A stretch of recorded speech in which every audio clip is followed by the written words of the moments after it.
সারা দেশব্যাপী সকল উদাত্ত আহ্বান জানাবো, আসেন, ইসলামের নাম আমরা শুনেছি, ভালো মানুষের কথা শুনেছি, কিন্তু তাদের বাস্তবতা কার্যক্রম দেখি নাই। এখন দেখার আহ্বান রেখে এবং অপেক্ষায় আমরা থেকে বারবার বারবার এক গর্থে মোমেন দুইবার পাছার খায় না। আমরা বারবার যাদের মাধ্যমে দেশ কলঙ্কিত হয়েছে তাদের মাধ্যমে আমরা আর কোনো ভালো জিনিসে আশা করতে পারি না। আমি সকল উদাত্ত আহ্বান জানাচ্ছি, আপনারা ইসলামী আন্দোলন বাংলাদেশ এবং তার সহযোগী সংগঠনগুলোয় আপনারা সদস্য ফর্ম ফিল আপ করে আপনারা দেশের কল্যাণের জন্যে, ইসলামের কল্যাণের জন্যে, মানবতার কল্যাণের জন্যে আমরা একত্রিত হয়ে দুনিয়াতে শান্তি আখিরাতে মুক্তির লক্ষ্যে কাজ করার আল্লাহ তৌফিক দান করুন।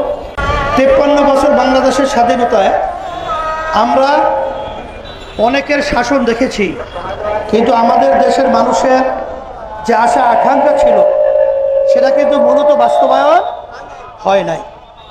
এখন কথা হলো এতটুকুই, দুনিয়াতে শান্তি আখিরাতে মুক্তির লক্ষ্যে আমি আপনাদেরকে আহ্বান করছি যে আমরা বহুত নেতা, বহুত নীতির পরিবর্তন দেখেছি, কিন্তু ইসলামের নীতি এবং ইসলামের নেতার পরিচালনা আমরা দেখি নাই। এই জন্য আমি বলবো, যে দেশে শতকরা 92 জনের মতো মুসলমান বসবাস করে, সে দেশের ভিতরে তো দাবি রাখে যে দেশ পরিচালিত হবে ইসলামের নিয়ম অনুযায়ী।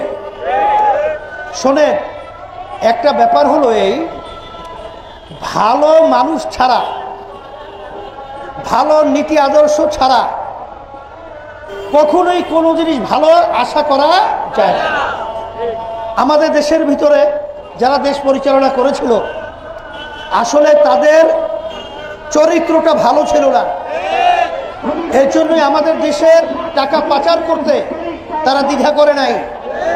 আমাদের দেশের ভবিষ্যৎ প্রজন্মের সন্তানগুলোকে, মেধাবী মেধাবী ছেলেগুলোদেরকে, বাপের কোলে বাচ্চাদেরকে এইভাবে গুলি করে পাখির মতো হত্যা করা এবং মাটিতে লুটিয়ে ফেলা, এই আচরণ কোনো ভালো মানুষ করতে পারে না।